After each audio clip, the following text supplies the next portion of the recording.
How to unpin my AI on Snapchat. Hello everyone, welcome back to our channel. In today's video we are going to learn how we can unpin my AI on Snapchat, so make sure to watch the video till the end.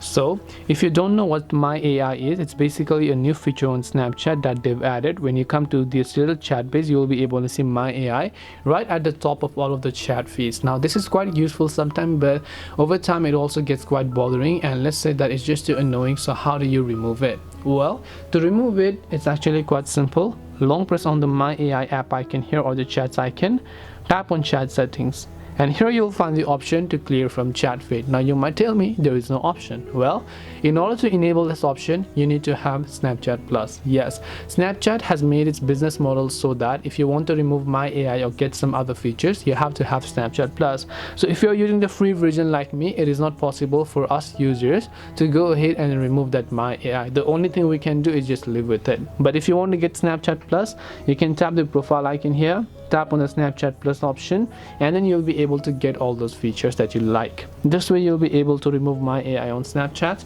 Hope this video will be helpful. If you have questions, feel free to leave them down. Thank you for watching, and see you in the next video.